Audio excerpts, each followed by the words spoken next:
Hello दोस्तों, good morning, नमस्कार। आप सभी का स्वागत है आप सभी का अपने यूट्यूब चैनल परीक्षा की शिक्षा में। आई होप कि आप सभी अच्छे होंगे। आपकी जो तैयारी है यूपीटी प्लस पीईटी 2023 की बढ़िया तरीके से चल रही है। तो जो बच्चा क्लास में फर्स्ट टाइम है, पहली बार है चैनल पर, चैनल को सब्सक्राइब करके हमारे साथ जुड़ जाइए। आपके रेगुलर बेसिस पे देखिए जीके जीएस की और हिंदी की जो प्रैक्टिस सेट की क्लासेस है हमारे चैनल पर डेली चलाई जा रही है।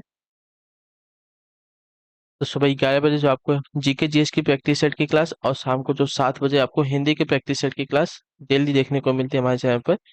और बात करें पीडीएफ की, तो पीडीएफ के लिए हमारा टेलीग्राम का चैनल है, डिस्क्रिप्शन में उसका लिंक दिया गया है। तो आप हमारे टेलीग्राम चैनल से जाकर जुड़ेंगे तो उसका जो पीडीएफ आपको वहाँ पे फ्री में मिलेगा। बाकी जो क्लास का अपडेट होता है रेगुलर बेसिस पे आपको वहाँ पे दिया जाता है, ठीक है। और आपको अगर हमसे कुछ पूछना है, कोई बात करनी है, तो उसी के ऊपर देखें तो हमारे इंस्टाग्राम का पेज का लिंक दिया गया है। तो आप हमें इंस्टाग्राम पे फॉलो करके आपका जो डाउट है या कोई भी क्वेश्चन है हमें पूछ सकते हो वहाँ पे। चलें क्लास स्टार्ट करेंगे। देखेंगे पहला क्वेश्चन क्या दिएगा। प्रैक्टिस सेट की क्लास है, क्वेश्चन नंबर 1 से आपकी जो क्लास स्टार्ट हो रही है। सिकंदर के आक्रमण के समय मगध राज्य का शासक कौन था, बताइए। सिकंदर के आक्रमण के समय मगध राज्य का शासक कौन था। तो पहले का सही उत्तर हो जाएगा साथियों ऑप्शन नंबर बी, धनानंद। जो आपका बी वाला ऑप्शन दिएगा आपका सही उत्तर, ठीक है। सिकंदर के आक्रमण के समय मगध राज्य का जो शासक था धनानंद था, ठीक है। अगले क्वेश्चन बढ़ेंगे। दूसरा नंबर है, ध्यान से सुनिएगा क्या पूछा गया। किस अभिलेख में सर्वप्रथम सती प्रथा होने का उल्लेख मिलता है, बताइए। किस अभिलेख में सर्वप्रथम सती प्रथा होने का उल्लेख मिलता है। इसका राइट आंसर क्या हो जाएगा साथियों। तो आपका उत्तर हो जाएगा एरड़ अभिलेख में। जो आपका डीएल विकल्प देगा आपका सही उत्तर, ठीक है। एरड़ अभिलेख में सर्वप्रथम सती प्रथा होने का जो है उल्लेख मिला है। तो जो आपका दिया गया डीएल विकल्प दूसरे पे आपका राइट है। अगले क्वेश्चन बढ़ेगा। तीसरा नंबर है, ध्यान से देखिए क्या पूछा गया। पांड्य राजवंश की राजधानी क्या थी। पांड्य राजवंश की जो राजधानी थी क्या थी। आपका सही उत्तर क्या हो जाएगा साथियों, इस पे बताइए। ठीक है, पांड्य राजवंश की राजधानी की बात करें तो जो आपका सी वाला विकल्प देगा मदुरै आपका राइट आंसर हो जाएगा, ठीक है। क्लियर यहाँ तक। अगला क्वेश्चन देखें, चौथा नंबर क्या पूछा गया है। चानी लिखा है, चीनी होगा, ठीक है, सही कर ले। चीनी लेखक फायान ने किसके शासनकाल में भारत की यात्रा की थी, बताइए। चीनी लेखक फायान ने किसके शासनकाल में भारत की यात्रा की थी। इसका सही उत्तर क्या होगा साथियों। तो आपका उत्तर साथियों चंद्रगुप्त द्वितीय की। जो आपका दिया गया बी विकल्प तो आपका यहाँ पे सही उत्तर हो जाएगा, ठीक है। क्लियर यहाँ तक। अगले क्वेश्चन बढ़ेंगे। आपका पांचवा नंबर है, ध्यान से देखिए क्या पूछा गया है। क्वेश्चन नंबर फिफ्थ है, बाबर ने किस भाषा में अपनी आत्मकथा जो है तुजुक ए बाबरी की रचना की, बताइए। बाबर ने किस भाषा में जो है अपनी आत्मकथा तुजुक ए बाबरी की रचना की है साथियों। फारसी में, प्राकृत में, तुर्की में या इनमें से किसी में नहीं। तो आपका उत्तर हो साथियों तुर्की में। जो आपका सी वाला विकल्प दिया गया पांचवे पे आपका सर, ठीक है। बाबर ने तुर्की भाषा में अपनी आत्मकथा तुजुक ए बाबरी की जो है रचना की है। अगले क्वेश्चन बढ़ेंगे। छठा नंबर है, द्वितीय आंग्ल मैसूर युद्ध में हैदर अली ने किसको पराजित किया था, बताइए। अच्छा, हैदर अली को किसने पराजित किया था। द्वितीय आंग्ल मैसूर युद्ध में हैदर अली को किसने पराजित किया था साथियों।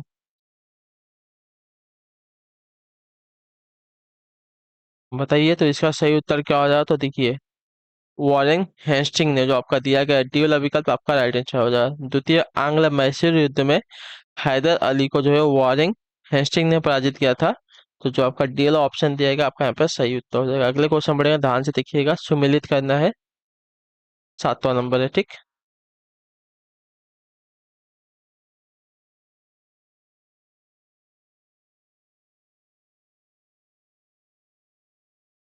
सूची 1 दिया गया है, सूची 2 दिया गया है, ठीक। क्लियर है।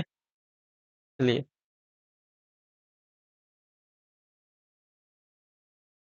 सूरत की संधि कब हुई थी। तो सूरत की जो संधि है साथियों 1775 ईस्वी में हुई थी, ठीक है। पुरंदर की संधि आपको 1776 ईस्वी में, ठीक। बड़गांव की संधि जो है 1789 ईस्वी में, क्लियर। और देवगांव की जो संधि है आपका 1803 ईस्वी में, क्लियर है। एक दो तीन चार आपका मिलान होगा, सीधा सीधा आपका मिलान है। तो कुछ इसमें नहीं करना है आपको, ध्यान से देख लीजिए। सूरत की संधि आपकी 1775 ईस्वी में। पुरंदर की संधि आपकी हुई थी सत्रह सॉरी पहला जो है सूरत की संधि 1775, पुरंदर की संधि 1776, बड़गांव की संधि 1779 और देवगांव की जो संधि 1803 ईस्वी में, ठीक है। क्लियर है, ठीक। अगले क्वेश्चन बढ़े, ध्यान से देखिए आपका आठवां नंबर उत्तर देंगे राइट आंसर का पूछा गया है। Fast war of India independence नामक पुस्तक के लेखक कौन है बताइए। फर्स्ट ऑफ अच्छा, first war of India independence नामक पुस्तक के लेखक कौन है बताइए। First war of Indian independence पुस्तक नामक पुस्तक के लेखक कौन है साथियों। तो वीडी सावरकर, जो ए वाला ऑप्शन देगा 8वें पे आपका है, ठीक है। First war of Indian independence नामक पुस्तक के जो लेखक है यहाँ पे वीडी सावरकर है, तो जो आपका ए वाला ऑप्शन दिएगा आपका राइट आंसर हो जाएगा, ठीक है, क्लियर है। अगले क्वेश्चन बढ़ेगा 9 नंबर, ध्यान से सुनिए क्या पूछेगा। दिल्ली ने 1857 ईस्वी के विद्रोह का नेतृत्व किसने किया था बताइए। दिल्ली में 1857 ईस्वी के विद्रोह का जो नेतृत्व साथियों किसने किया था, इसका राइट आंसर क्या हो जाए, तो आपका होता है बहादुर शाह जफर ने, जो आपका दिया गया यहाँ पे दो डी वाला ऑप्शन आपका यहाँ पे राइट आंसर हो जाए, ठीक है, क्लियर है। दिल्ली में 1857 ईस्वी के विद्रोह का जो नेतृत्व बहादुर शाह जफर ने किया है, ठीक है। अगले क्वेश्चन बढ़ेंगे 10वां नंबर है, ध्यान से देखिए क्या पूछा। रानी लक्ष्मीबाई को अंतिम युद्ध में सामना करना पड़ा था किसका बताइए। रानी लक्ष्मीबाई को जो है अंतिम युद्ध में सामना करना करना पड़ा था किसका, तो आपका उत्तर हो जाएगा ह्यूरेस का, हीरोज का, ठीक है, हीरोज का। तो जो आपका डी वाला ऑप्शन देगा आपका राइट आंसर, रानी लक्ष्मीबाई को अंतिम युद्ध में सामना करना पड़ा था हीरोज का। तो जो आपका बी वाला ऑप्शन देगा 10वें पे आपका सही उत्तर हो जाएगा, ठीक है। अगले क्वेश्चन बढ़ेंगे 10वां नंबर है, ध्यान से देखिए। क्षेत्रफल की दृष्टि से भारत का सबसे बड़ा राज्य कौन सा है, ठीक है, क्षेत्रफल की दृष्टि से पूछ रहे हैं। तो क्षेत्रफल की दृष्टि से भारत का सबसे बड़ा राज्य आपका राजस्थान हो जाएगा, ठीक है। तो जो आपका सी वाला ऑप्शन दिएगा आपका यहाँ पे राइट आंसर हो जाएगा, क्लियर। अगले क्वेश्चन बढ़ेगा, ध्यान से देखिए, आपका 12वां नंबर है। भारत के किस राज्य के पास सबसे लंबा समुद्री तट है बताइए। भारत के किस राज्य के पास सबसे लंबा जो है समुद्री तट है, समुद्री तट की बात कर रहे हैं, तो आपका उत्तर साथ है गुजरात के पास है, ठीक है। गुजरात के पास भारत का सबसे बड़ा जो है लंबा जो है समुद्री तट है, याद रखिएगा, ठीक। अगला क्वेश्चन देखेंगे 13 नंबर है, क्या दिया गया है। निम्न में से कौन सी सीमा रेखा रेड क्लिफ रेखा कहलाती है बताइए। निम्न में से कौन सी जो रेखा है आपकी रेड क्लिफ रेखा कहलाती है। तो रेड क्लिफ रेखा रेखा जो आपके देखिए भारत और पाकिस्तान के बीच को देखिए रेड क्लिफ रेखा कहते हैं, ठीक है, क्लियर है। भारत तथा पाकिस्तान के बीच में जो आपकी रेखा खींची गई है उसको रेड क्लिफ रेखा कहते हैं। भारत तथा चीन के बीच में जो आपको उसको मैकमोहन रेखा कहते हैं, याद रखिएगा, ठीक है। भारत तथा जो श्रीलंका के बीच है उसको पाक रेखा कहते हैं, याद रखिएगा, ठीक है, क्लियर है सभी के सभी। अगले क्वेश्चन बढ़ेगा आपका 14 नंबर, बलुआ पत्थर किस प्रकार की चट्टान बताइए। बलुआ पत्थर किस प्रकार की चट्टानें होती हैं साथियों। तो बलुआ पत्थर की बात करें तो बलुआ पत्थर जो आपके देखिए अवसादी चट्टानें होती हैं, जो आपका डी वाला ऑप्शन दिया 14 पे आपका सही उत्तर हो जाएगा, ठीक है, क्लियर है यहाँ तक। कोई भी डाउट होगा हमें देखिए कि नीचे कमेंट करके पूछे, और क्लासेस अच्छी लगे तो क्लासेस को एक एक लाइक करते चले चलिए। पहली बार आए तो चैनल को जो है सब्सक्राइब। गत शताब्दी में पृथ्वी के तापमान में कितनी परसेंट वृद्धि हुई थी बताइए। अच्छा, कितने सेल्सियस डिग्री जो है वृद्धि हुई थी साथियों, हमको ये बताना है। गत शताब्दी में पृथ्वी के तापमान में कितनी वृद्धि हुई है साथियों, इसका सही उत्तर क्या हो जाएगा, तो इसका राइट आंसर हो जाएगा साथियों 0.6 डिग्री सेल्सियस। जो आपका ए वाला ऑप्शन देगा 15 पे आपका सही उत्तर है। गत शताब्दी में पृथ्वी के तापमान में आपकी 0.6 डिग्री सेल्सियस की जो है वृद्धि हुई थी। अगले क्वेश्चन बढ़ेगा आपका, देखें 16 नंबर है, उत्तर देंगे सही उत्तर। क्या पूछेगा, भारतीय अर्थव्यवस्था में किस क्षेत्र का योगदान सर्वाधिक है बताइए। भारत की अर्थव्यवस्था में किस क्षेत्र का जो योगदान है साथियों सर्वाधिक है। सबसे अधिक किस क्षेत्र का है, तो आपका उत्तर साथियों तृतीय क्षेत्र, सेवा क्षेत्र, जो आपका दिया गया है सी वाला ऑप्शन 16 पे आपका सही उत्तर, ठीक है, क्लियर यहाँ तक सभी का, क्लियर यहाँ तक, ठीक। अगले क्वेश्चन बढ़ेंगे 17 नंबर क्वेश्चन, देखिए क्या पूछा गया आपका। किसी वस्तु की कीमत में वृद्धि मांग पर क्या प्रभाव पड़ता है बताइए। किसी वस्तु की कीमत में वृद्धि मांग पर क्या प्रभाव पड़ता है। तो किसी वस्तु की वृद्धि मांग पर कीमत पर आपका प्रभाव पड़ेगा साथ ही मांग में कमी हो जाएगी, ठीक है। जो आपका दिया गया यहाँ पे बी विकल्प 17 पे आपका सही उत्तर हो जाएगा, ठीक है। किसी वस्तु की कीमत में वृद्धि मांग पर मांग में कमी की प्रभाव पड़ेगा, ठीक है, क्लियर है यहाँ तक। अगले क्वेश्चन बढ़ेगा आपका 18 नंबर है, ध्यान से देखिए क्या पूछा। नीति आयोग से क्या तात्पर्य बताइए। नीति आयोग से क्या तात्पर्य है, तो नीति आयोग से आपका तात्पर्य हो जाएगा साथियों राष्ट्रीय भारत परिवर्तन संस्थान, क्लियर है वाला। जो आपका दिया गया यहाँ पे सी वाला ऑप्शन आपका यहाँ पे राइट आंसर हो जाएगा। नीति आयोग से क्या तात्पर्य है, तो भारत राष्ट्रीय भारत परिवर्तन संस्थान है आपका। नीति आयोग जो आपका राष्ट्रीय भारत परिवर्तन संस्थान है, तो जो आपका सी वाला ऑप्शन दिया गया 18 पे आपका सही उत्तर हो जाएगा, ठीक, क्लियर यहाँ तक। अगले क्वेश्चन बढ़े आपका 19 नंबर है, ध्यान से देखिए पूछा गया भारत में गरीबी को किस आधार पर परिभाषित किया गया है बताइए। भारत में जो आपकी गरीबी है इसको किस आधार पर परिभाषित किया गया है साथियों। तो देखिए भारत में गरीबी को परिभाषित किया गया आपका कैलोरी प्राप्ति से, ठीक है। कैलोरी प्राप्ति से। तो जो आपका दिया गया यहाँ पे सी वाला ऑप्शन 18 पे 19 पे आपका सही उत्तर हो जाएगा। ठीक, क्लियर यहाँ तक। भारत में गरीबी को कैलोरी प्राप्ति के आधार पर जो है परिभाषित किया गया है। कैलोरी जो आपके देखिए शरीर को मिलते हैं, कैलोरी उसको बोल रहे हैं। ठीक है, अगले क्वेश्चन बढ़ेगा आपका 20 नंबर है, उत्तर देंगे। निम्न में से कौन सा कथन शेयर बाजार के संदर्भ में असत्य है? बॉम्बे स्टॉक एक्सचेंज भारत का पहला शेयर बाजार है, सही बात है। नेशनल स्टॉक एक्सचेंज की स्थापना परवानी समिति की सिफारिश से हुई थी, ये भी सही है। भारत में मान्यता प्राप्त शेयर बाजार मात्र दो हैं, गलत है। तो आपका सी वाला ऑप्शन दिएगा आपका शेयर बाजार के संदर्भ में कथन जो दिया गया सी वाला यहाँ पे असत्य हो जाएगा। शेयर बाजार की नियंत्रक एवं विनियामक संस्था आपकी सेबी है, ये भी सही है। ठीक है, अगले क्वेश्चन बढ़ेगा आपका 21 नंबर। भारतीयों को बजट पर बहस करने का अधिकार किस अधिनियम द्वारा प्रदान किया गया है? बताइए, भारतीयों को बजट पर बहस करने का जो अधिकार है किस अधिनियम द्वारा प्रदान किया गया है? तो अधिनियम 1892 द्वारा, जो आपका दिया गया यहाँ पे ये वाला ऑप्शन आपका पर आइडिया। भारतीयों को बजट पर बहस करने का जो अधिकार है 1892 अधिनियम द्वारा जो है प्रदान किया गया। 1892 जो आपका दिया गया यहाँ पे ये वाला ऑप्शन 21 पे आपका सही उत्तर हो जाएगा। ठीक है, अगले क्वेश्चन बढ़िया आपका 22 नंबर है, ध्यान से देखिए क्या पूछा गया है। भारत की संविधान सभा का जो गठन है किस मिशन के प्रस्ताव के आधार पर किया गया था? बताइए, भारत के संविधान सभा का जो गठन है किस मिशन के प्रस्ताव के आधार पर किया गया था साथियों?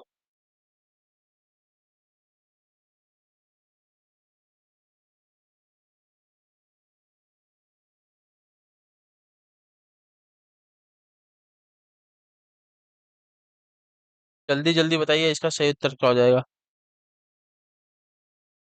तो आपका उत्तर है कैबिनेट मिशन का। ठीक है, भारत की संविधान सभा का जो गठन है कैबिनेट मिशन की प्रस्ताव के आधार पर किया गया था। ठीक, क्लियर।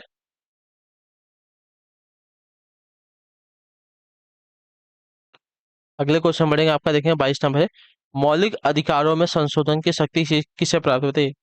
मौलिक अधिकारों में संशोधन की जो शक्ति है साथियों किसको प्राप्त है? तो आपका राइट आंसर हो जाएगा साथियों संसद को, जो आपका डीएल ऑप्शन दिएगा 23 पे आपका राइट आंसर हो जाएगा। ठीक है, मौलिक अधिकारों में संशोधन की जो शक्ति है संसद को प्राप्त है। अगले क्वेश्चन बढ़ेंगे 24 नंबर, ध्यान से देखिए क्या पूछा है। भारतीय संविधान में कौन से भाग से कल्याणकारी राज्य के सिद्धांत को स्पष्टता प्राप्त होती है? बताइए,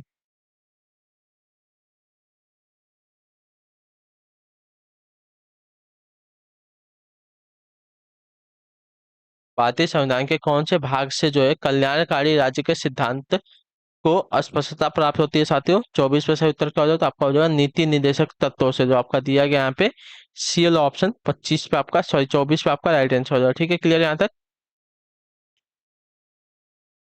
सभी का क्लियर है। अगले क्वेश्चन बढ़ेंगे आपका, देखेंगे 25 नंबर। राष्ट्रपति जो आपका त्यागपत्र होता है किसे प्रस्तुत करते हैं? राष्ट्रपति अपना त्यागपत्र किसे प्रस्तुत करता है? इसका राइट आंसर क्या हो जाएगा? तो आपका उत्तर साथियों उपराष्ट्रपति को। ठीक है, राष्ट्रपति जो अपना त्यागपत्र है उपराष्ट्रपति को प्रस्तुत करता है। तो जो आपका सेल ऑप्शन रहेगा 25 पे आपका सही। तो अगले क्वेश्चन में 26 नंबर है। निम्नलिखित में से किस स्थान पर जो है गुरुत्वाकर्षण बल सबसे अधिक होता है? बताइए, भूमध्य रेखा पर, कर्क रेखा पर, मकर रेखा पर, या ध्रुव रेखा पर?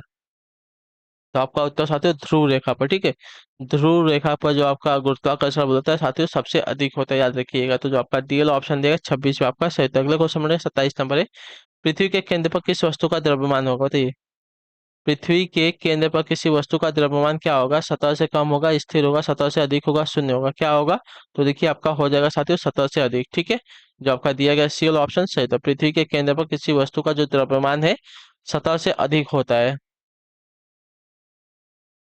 ठीक है, अगले क्वेश्चन में आपका 28 नंबर है, उत्तर देंगे राइट आंसर। भारत में आर्सेनिक समस्या मुख्य रूप से किस कारण से है? बताइए, भारत में आर्सेनिक समस्या जो है मुख्य रूप से किस कारण से है? इसका राइट आंसर क्या हो जाएगा? तो इसका राइट आंसर हो जाएगा प्रभावित क्षेत्रों में भूजल का अत्यधिक दोहन के कारण, जो आपका दिया गया सीएल ऑप्शन 28 पे आपका राइट आंसर। ठीक है, भारत में आर्सेनिक समस्या मुख्य रूप से प्रभावित क्षेत्रों में भूजल का अत्यधिक दोहन के कारण होता है। तो जो आपका दिया गया यहाँ पे सीएल ऑप्शन 28 पे आपका राइट आंसर हो जाएगा। ठीक, अगले क्वेश्चन बढ़ेंगे आपका 29 नंबर है।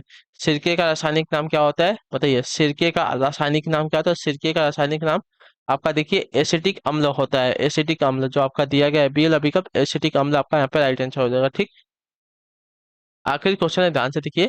निम्नलिखित में से पादप में के किस भाग में कक्षीय कली विकसित होती है, बताइए।